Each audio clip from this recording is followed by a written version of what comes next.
Olá, meus queridos, que o Eterno abençoe cada vida. Estamos aqui com mais uma meditação aqui no livro de Bereshit, ainda no capítulo 25, quando nós vemos aqui Rivká orando ao Senhor, consultando ao Senhor para saber o que havia no seu ventre. Os filhos dela, Esav ou Esaú e Jacó, estavam no ventre lutando e ela percebia que algo fora do comum estava acontecendo. E fica a pergunta: que homem, que máquina, que aparelho poderia dar o diagnóstico preciso, um relatório fiel do que de fato ocorria em seu ventre, até para que as medidas corretas fossem tomadas? Rivká vai consultar ao Senhor, vai falar com ele. O Senhor vai responder a Rivká: 2 nações há no teu ventre. Aqui em Bereshit 25, no versículo 22 e 23 diz: e os filhos lutavam dentro dela. Então disse: se assim é, por que sou eu assim? E foi-se a perguntar ao Senhor. E o Senhor lhe disse: 2 nações há no teu ventre, e 2 povos se dividirão das tuas entranhas.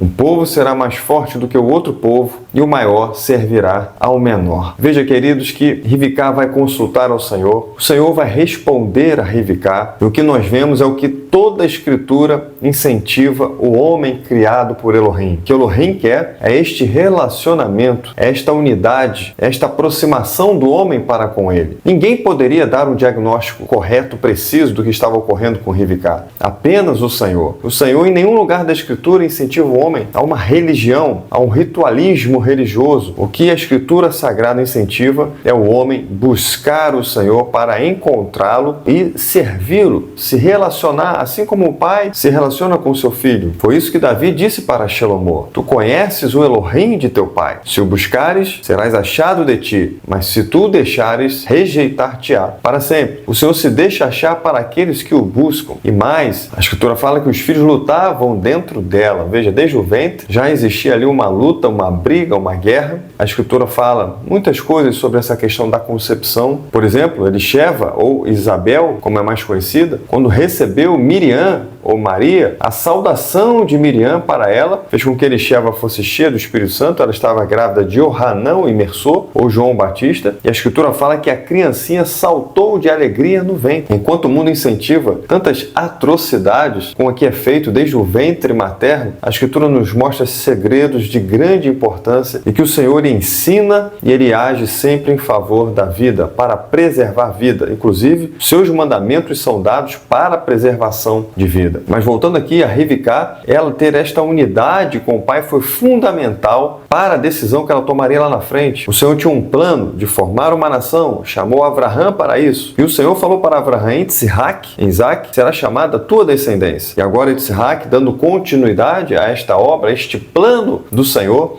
ele vai ter filhos e o Senhor também vai dizer quem é o escolhido, pois havia gêmeos, e qual dos 2 seria o escolhido? E o Senhor vai falar: o maior, Esav, servirá ao menor. E por que o Senhor escolheu Jacó? Porque o Senhor escolheu o menor para dar também continuidade ao seu plano de formar uma grande nação? Porque o Senhor conhece o ser humano. O Senhor sabe de antemão quais serão as decisões que o ser humano irá tomar quando ele vier à existência. O que o ser humano vai fazer durante todo o seu período de existência. O Senhor já sabe de antemão, e por saber disso, por ser onisciente, presciente, o Senhor escolheu Jacó. E isso foi fundamental para Rivká na decisão de quando o pai, Yitzhak, iria abençoar os seus filhos, ele iria abençoar a pessoa errada. Rivká então toma uma atitude de grande importância que nós vamos ver em outra ocasião. Mas a lição que tiramos é: para cooperarmos com o Senhor, para servirmos bem e fielmente, nós precisamos de unidade. Foi esta unidade de Rivká com o Senhor que fez com que ela tomasse a atitude certa. Isso é fundamental. Veja que o texto diz que Yitzhak amava Esav por causa da caça que Esav lhe trazia. Era do seu gosto, mas Rivká amava Jacó.